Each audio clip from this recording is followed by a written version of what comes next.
Ah, the moon. Humanity's cosmic nightlight, guiding tides, inspiring poetry, and being blamed for questionable behavior on full moon nights.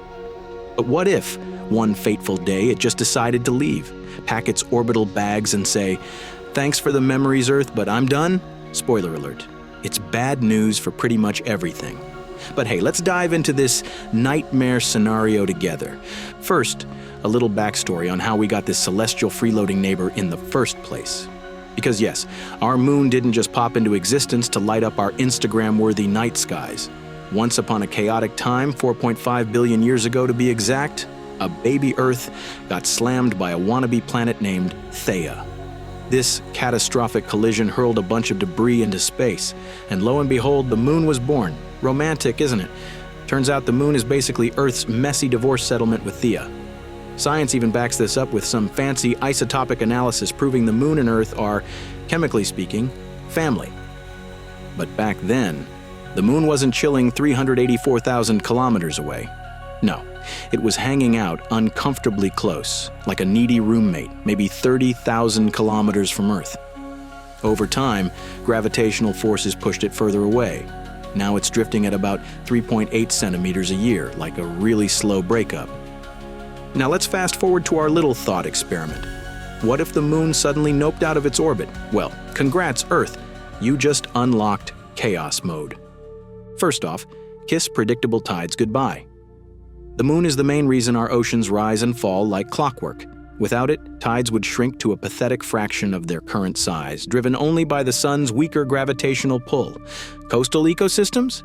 Decimated. Marine species? Good luck adapting to this mess. And then there's Earth's tilt. Right now, the moon acts like a cosmic stabilizer, keeping our axis tilted at a nice, life-supporting 23.5 degrees. Without it, the tilt starts to go haywire. One decade, it's 10 degrees, hello, global ice age. Next century, 45 degrees. Enjoy tropical summers at the poles. Basically, Earth turns into the solar system's most dysfunctional fidget spinner. But wait, there's more. Did you know the moon has been slowing down Earth's rotation for billions of years? Back when the moon first formed, a day on Earth was only 6 hours long. Thanks to the moon's gravitational pull creating tidal friction, it stretched to the luxurious 24 hours we enjoy today. Without the moon to keep us in check, Earth's spin could start to speed up again. Picture shorter days, relentless sunrises and sunsets, and a planet spinning like it's late for work. Sounds fun, right? So, the moon is out of the picture, and we humans, the self-appointed rulers of Earth, are left picking up the pieces. Because obviously, once you mess with planetary physics, it's the people who pay the price. First off, coastal regions, the places where the majority of humanity decided to settle, because who doesn't love a nice ocean view? Well, without the moon's steady gravitational influence, tides become so unpredictable that any coastline might see sudden, bizarre surges or barely any tide at all. Good luck trying to load and unload cargo in ports, let alone keep your fancy beach resort afloat, literally. Coastal economies? Gone faster than your neighbor's cat at a fireworks show. Next, climate chaos. We mentioned the Earth's tilt is now doing the Macarena. That means entire climate zones shift like they're on a rotating stage. One decade, the equator could turn into a scorching desert wasteland while the poles get a balmy breeze. Then the next decade, we flip the script entirely. Farming becomes a guessing game with incredibly high stakes. Who needs stable growing seasons anyway? Think the current climate crisis is bad? Adorable? We're talking about the potential for back-to-back ice ages and heat waves so intense they make your worst summer day feel like a cool breeze. Infrastructure, everything from roads to power grids, can barely handle a mild winter storm today.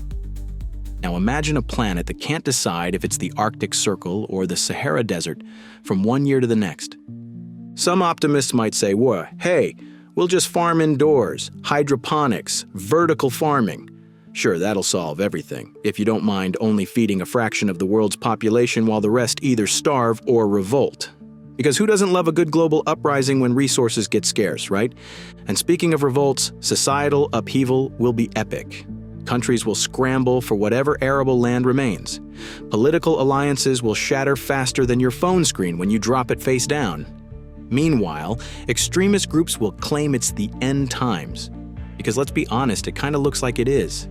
Oh, and let's not forget the small matter of Earth's day potentially speeding up, since the moon was part of the reason our day stretched to 24 hours. Our circadian rhythms, carefully tuned over millennia, would get thrown off like an alarm clock that never stops snoozing. Insomnia, mental health crises, weird productivity schedules, like working the graveyard shift all the time.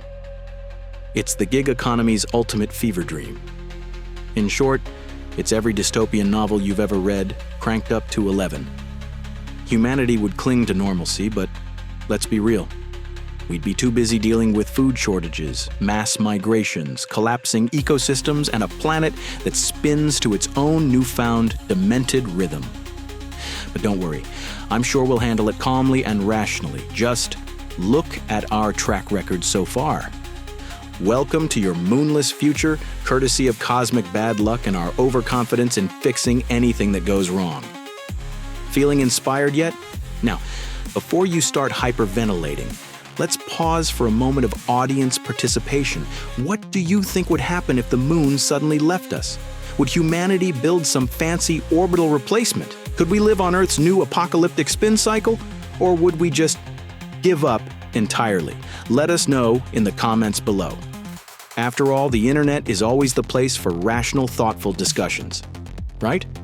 Now, back to our regular programming. Okay, so the moon's gone, Earth is wobbling like a caffeinated toddler, and we're basically living on a planet-sized roulette wheel. But hey, humanity's nothing if not resourceful, right? Surely we'd find a way to survive. Let's explore some brilliant ideas, and first, we'd need to tackle the chaotic climate. With Earth's tilt spinning out of control, building massive dome cities might become our best option. Think bioengineered ecosystems under glass, where we try to recreate the weather stability the moon stole from us. Sure, it'd take an astronomical amount of resources, but when the alternative is freezing in one decade and boiling the next, we'll probably give it a go. And what about the oceans? Without tides, coastal ecosystems collapse, so maybe we'll build giant tidal generators or deploy fleets of underwater machines to stir up the water. Yes, we'd literally have to fake tides. Sounds expensive and impractical, you bet, but it beats watching marine life go extinct while sushi becomes a distant memory. Then there's the big one, Earth's unstable axis. With no moon to stabilize our tilt, we might have to manually balance the planet. Picture massive satellites or space stations placed strategically to counteract the wobble. Basically, we'd become planetary babysitters, using advanced technology to stop Earth from flipping over like a cosmic pancake. And of course, there's the ever-popular bunker solution. Dig deep, go underground, and hope you can ride out the chaos. Perfect for the ultra-rich. Less ideal for the rest of us. But hey, who wouldn't want to live underground with 8 billion of your closest friends? Realistically, even if we managed to pull off some of these plans, they'd take decades, maybe centuries to implement. And let's not forget, we'd still be stuck on a planet that's spinning faster, tilting unpredictably, and losing critical ecosystems left and right. But sure, let's keep pretending we can science our way out of this one. The moon isn't just a pretty face. It's a cornerstone of Earth's delicate balance, a silent partner in keeping our planet habitable. Sure, we take it for granted, but without it, life as we know it would unravel faster than you can say tidal apocalypse. So, maybe, just maybe, we should appreciate this dusty old rock a little more. Because if the moon ever decides to leave, well, it's not taking us with it. Thanks for watching this cheery little thought experiment. Don't forget to like, subscribe, and hit the notification bell, because who knows how long we've got before the moon decides to call it quits.